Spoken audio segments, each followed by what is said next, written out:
Hello everybody, welcome again to MK's Biovision. Today we'll discuss crossing over interference. This is a very tricky topic of the classical genetics in which some calculation is involved. Crossing over meiosis के prophase first के pachytene stage में होता है और यहाँ homologous chromosome pair करते हैं और सिनेप्टिनिमल कॉम्प्लेक्स बनता है, इसी में क्रॉसिंग ओवर होता है। ये क्रॉसिंग ओवर है, देखते हैं दो स्ट्रैंड के बीच में क्रॉसिंग ओवर है। एक ये सिंगल क्रॉसिंग ओवर, एक क्रॉसिंग ओवर हो चुका है। अब यदि एक और क्रॉसिंग ओवर होना है तो ये क्रॉसिंग ओवर इसको इंटरफेयर करेगा। It means it doesn't want another crossing over in the adjacent, in the near reason.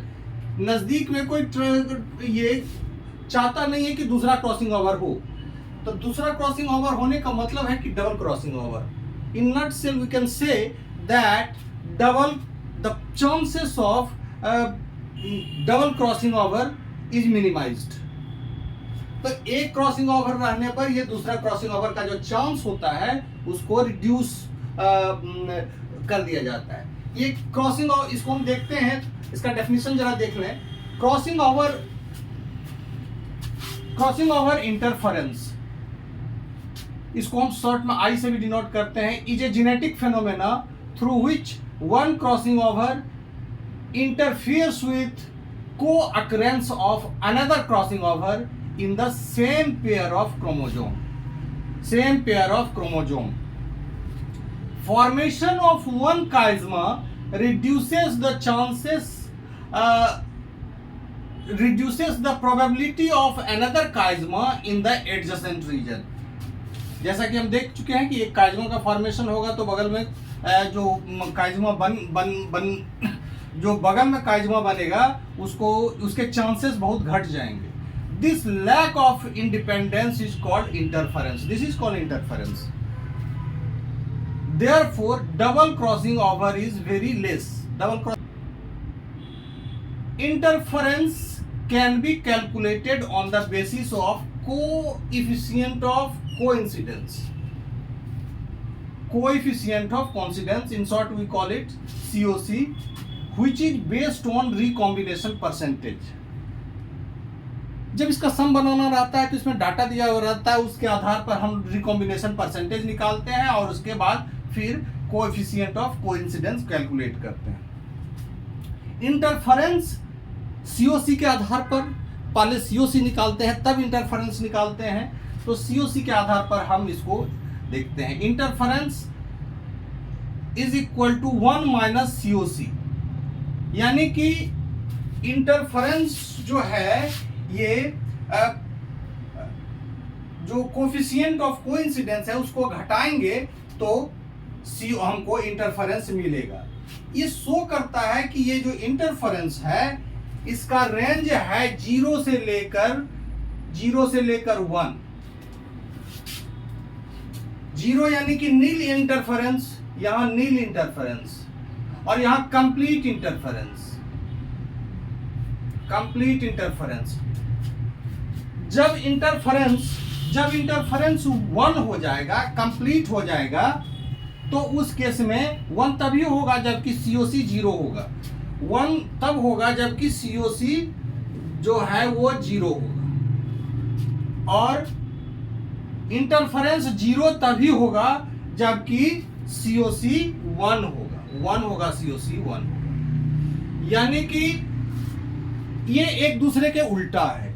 यदि ये कहता है कोफिशिएंट ऑफ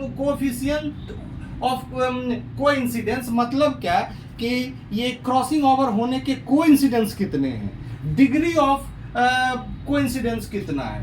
तो ये कितना है, यदि ये कंप्लीट है, यदि कोइंसिडेंस जो है ये 1 है तो इंटरफेरेंस जो है नील, यानी कि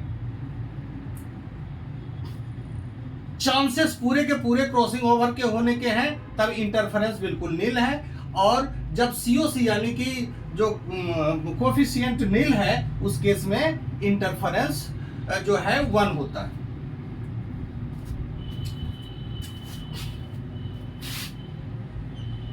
इस फॉर्मूला को हमें याद रखना है। अब होता क्या है कि 0 और 1 के बीच में, 0 और 1 के बीच में पार्शियल इंटरफेरेंस होता है, पार्शियल इंटरफेरेंस।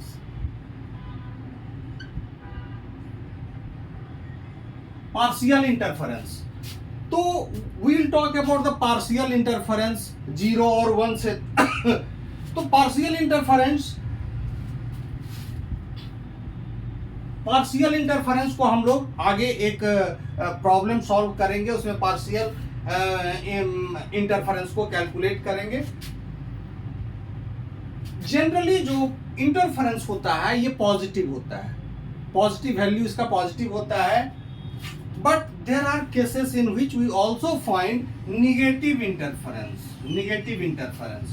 पॉजिटिव इंटरफेरेंस तब होगा जबकि COC हमेशा ये इंटरफेरेंस से कम होगा,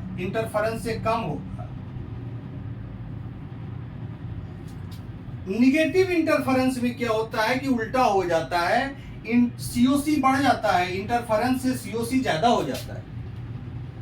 तो उस केस में क्या होता है कि निगेटिव इंटरफेरेंस के दौरान ये इट फेवर्स क्रॉसिंग ओवर, यानी कि क्रॉसिंग ओवर को फेवर करने लगता है। यदि पॉजिटिव है तो क्रॉसिंग ओवर को डिसफेवर करेगा, इंटरफेयर करेगा, और यदि निगेटिव इंटरफेरेंस है तो ये तो नील से भी नीचे चला गया, तो ये क्या करेगा कि डबल क्रॉसिंग ओवर को फेवर करेगा। There are few cases in which negative interference has been seen. यहाँ हम देख रहे हैं कि नेगेटिव इंटरफेरेंस जो है HIV वायरस में हम लोग जानते हैं कि 2 RNA के जीनोम होते हैं और दोनों RNA के जीनोम का कॉम्प्लीमेंट्री cDNA बनता है। उस दोनों के बीच में बड़ा नजदीक क्रॉसिंग ओवर होता है, तो इसका मतलब है क्रॉसिंग ओवर वहाँ फेवर किया जा रहा है, तो वो उस जगह पे, इसीलिए हम यहाँ देखते हैं कि उसमें निगेटिव इंटरफेरेंस पाया जाता है। T4 फाज बैक्टीरियोफाज में भी निगेटिव इंटरफेरेंस देखा गया है। इसका मतलब है निगेटिव इंटरफेरेंस क्या शो करता है? निगेटिव इंटरफेरेंस जो रिकॉम्बिनेशन है उसको बढ़ा रहा है रिकॉम्बिनेशन को, नजदीक क्रॉसिंग ओवर बन रहा है।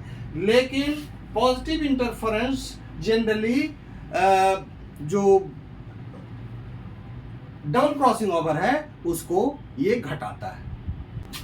Now we see how we calculate the degree of interference in a 3-point cross. तो यहां हम we have considered 3 gene A, B, C.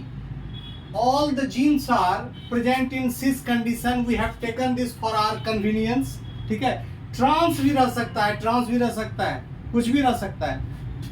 तो सारे के सारे डोमिनेंट जीन एक ही पेरेंट में है और सारे के सारे रिसेसिव जीन एक दूसरे पेरेंट में है। तो we have made a cross के बाद जो हमें जायगोट प्राप्त, जो F1 जनरेशन मिला वो ये मिला। इसके बाद F1 को मैंने टेस्ट क्रॉस कराया। टेस्ट क्रॉस कराने के बाद इस F1 जनरेशन से we have got 8 different types of gametes, because there is capital A, B, C along with small a, B, C. So there are 6 alleles.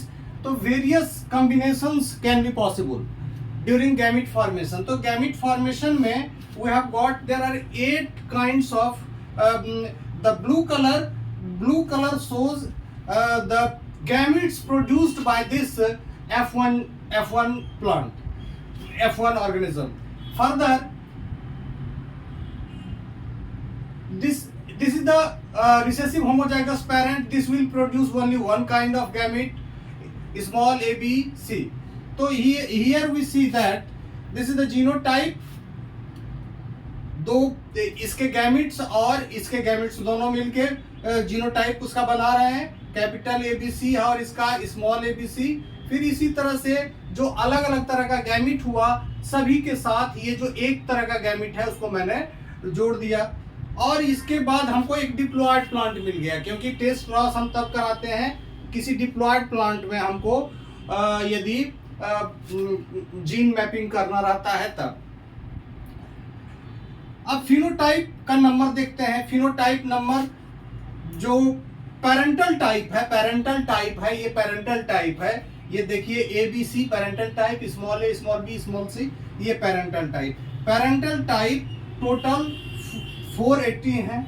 उसके बाद जहां क्रॉसिंग ओवर नहीं हुआ है ये पेरेंटल टाइप है। सिंगल क्रॉसिंग ओवर ए और B के बीच में हुआ है, ए और बी के बीच में हुआ है, यानी कि ये वाला केस है, ये वाला केस है, ए और बी के बीच में हुआ है। यदि ए और बीच के ए और बी के बीच में क्रॉस हुआ है तो हमें दो तरह के गैमेट मिलेंगे, जिसका फिनोटाइप नंबर है 148 और 152, टोटल 300 हुआ। ये सिंगल क्रॉसिंग ओवर ए और बी के बीच का है। अब हम देखते हैं कि बी और सी के बीच में यदि क्रॉसिंग ओवर हो तो उस स्थिति में हमको ये इस तरह का मिलता है। तो उसमें जो संख्या है वो 81 है और 89 है, टोटल 170 है। Know consider case of double crossing over. Double crossing over सबसे कम होता है और पेरेंटल टाइप सबसे ज्यादा होता है। ये हमें मान के चलना होगा, तभी इस पर जो बेस्ट सम है वो बनेगा। डबल क्रॉसिंग ओवर सबसे कम और पेरेंटल टाइप या नो क्रॉसिंग ओवर हमेशा ज्यादा रहता है। तो यहाँ हम देखते हैं कि डबल क्रॉसिंग ओवर जो है 50 है, और इस केस में डबल क्रॉसिंग ओवर में क्या होता है कि केवल बीच वाला जो जीन है वो फ्लिप कर जाता है। ए और सी, कैपिटल ए कैपिटल सी अपनी जगह पर, स्मॉल ए स्मॉल सी अपनी जगह पर, केवल बीच वाला जो जीन फ्लिप करता है तो उल्टा हो जाता है। ये बी ऊपर चला जाएगा और कैपिटल बी नीचे चला है। तो इस तरह से हमने इसका देखा double crossing over. Double crossing over के बाद सभी का नंबर यहां लिखा हुआ है, कितने डबल क्रॉसिंग ओवर है। अब इसी के आधार पर, इसी डाटा के आधार पर हमें कैलकुलेट करना होगा रिकॉम्बिनेशन परसेंटेज। रिकॉम्बिनेशन परसेंटेज सबसे पहले हम इसका लेते हैं, कैलकुलेट करते हैं। तो रिकॉम्बिनेशन ए परसेंटेज, यानी कि ए और बी के बीच में जो क्रॉसिंग ओवर हुआ है, क्रॉसिंग ओवर होने के बाद रिकॉम्बिनेशन नया ऑर्गेनिज्म बना है, डिफरेंट जीनोटाइप बना है, तो उसमें ए और बी के बीच में क्रॉसिंग ओवर होने के बाद इसको इस फॉर्मूला से कैलकुलेट करते हैं। SCO ए और बी, SCO ए और बी 300 प्लस DCO, यानी कि DCO यानी डबल क्रॉसिंग ओवर तो दोनों में रहेगा, इसमें भी कॉमन है, इसमें भी कॉमन है, प्लस DCO 50, और टोटल कितना है, टोटल है 1000।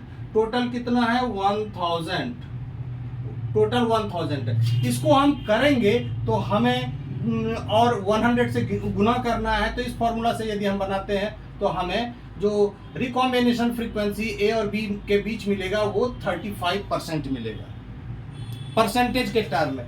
यदि फ्रीक्वेंसी के टर्म में देखें तो ये 0.35 होगा।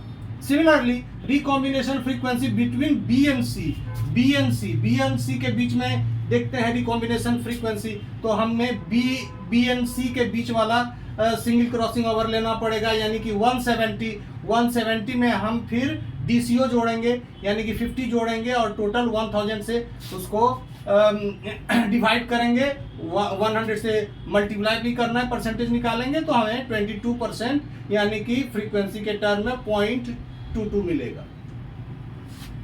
अब लिंकेज डिस्टेंस हमें पता है ए और बी के बीच में जो परसेंटेज रिकॉम्बिनेशन फ्रीक्वेंसी है, तो इस आधार पर 35 सेंटीमॉर्गन ए और बी के बीच की दूरी है, और बी और सी के बीच की दूरी है 22 सेंटीमॉर्गन। जितना रिकॉम्बिनेशन परसेंटेज उतना ही सेंटीमॉर्गन। तो ये हमें रिलेटिव डिस्टेंस तीनों जीन के बारे में पता चल गया। ए और सी को यदि जोड़ दें तो कितना हो जाएगा, ए और सी के बीच में कितना रिलेटिव डिस्टेंस होगा, ए एंड सी के बीच में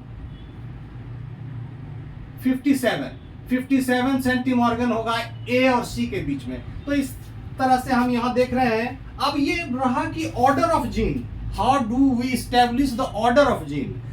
this very problem is very simplistic. ये समझाने के लिए दिया गया है थोड़ा सा और इसमें पेंच रह सकता है, ऑर्डर ऑफ जीन को सुलझाना पड़ता है। इसमें ऑर्डर ऑफ जीन कैसे, इसमें क्या है कि ऑर्डर ऑफ जीन जानने के लिए हमको डीसीओ को देखना पड़ेगा। डीसीओ में क्या होगा कि बीच वाला नंबर चेंज करता है, बीच वाला नंबर ये बी ऊपर चला जाएगा और ये कैपिटल बी नीचे चला जाएगा।